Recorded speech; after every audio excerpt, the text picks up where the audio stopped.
শিক্ষক কর্মচারীদের যৌক্তিক দাবি পর্যায়ক্রমে বাস্তবায়নের উদ্যোগ নেওয়ার কথা জানিয়েছেন শিক্ষামন্ত্রী আনোয়ার মোহসানুল হক মিলন। তিনি বলেন, শিক্ষকদের ন্যায্য দাবি আদায়ে আর রাজপথে নামার প্রয়োজন হবে না। সরকার শিক্ষাকে সর্বোচ্চ অগ্রাধিকার দিচ্ছে। রোববার দুপুরে শিক্ষা মন্ত্রণালয় সভাকক্ষে শিক্ষক কর্মচারী ঐক্য জোটের সঙ্গে মতবিনিময় সভায় এসব কথা বলেন তিনি।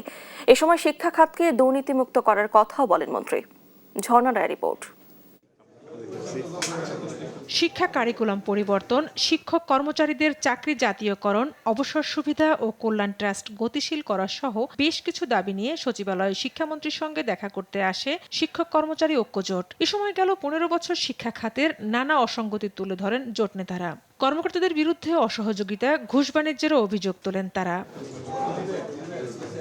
শিক্ষক কর্মচারীদের দাবি বাস্তবায়নে সরকার কাজ করছে উল্লেখ করে শিক্ষামন্ত্রী বলেন, ভবিষ্যতে যাতে দাবি আদায়ে আন্দোলন করতে না হয় সে ব্যবস্থা নেওয়া হচ্ছে। আপনাদের দাবি দেওয়া আমাদের মনে আছে, এটা বাস্তবায়ন করতে হবে।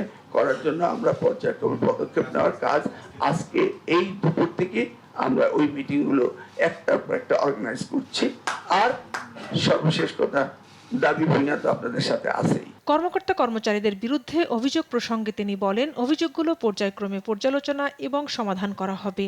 এক ব্যক্তিকে একাধিক শিক্ষা প্রতিষ্ঠানের দায়িত্ব না দেয়া এবং এনটিআরসি নিয়েও কথা বলেন শিক্ষামন্ত্রী। গভর্নিং বডিতে হেডমাস্টারকে থাকতে হবে, প্রিন্সিপালকে গভর্নিং বডি নিয়োগ দিতে হবে। এটা আমরা এনটিআরসি করেছিলাম, যে সুবিধাতে এটা চেঞ্জ হয়েছে। আমরা এনটিআরসি নিয়ে বুঝবো। আপনারা জানেন এনটিআরসি এটা আমার একক আমার কষ্টের ফসল ছিল। এখন এটা চেঞ্জ হয়েছে, আমরা বুঝবো, বুঝে রিভিউ করে দেখবো কোন কোন জায়গায় আবার আমাদের রেজিস্ট্রেট করতে হবে। বলেন, আমরা দুর্নীতি করি না, করব না, করতেও দেব না। এই অবস্থানে সরকার অনড়। শিক্ষা খাতে স্বচ্ছতা ও জবাবদিহিতা নিশ্চিত করার কথাও বলেন শিক্ষামন্ত্রী। ঝর্ণা রায়, দেশ টিভি, ঢাকা।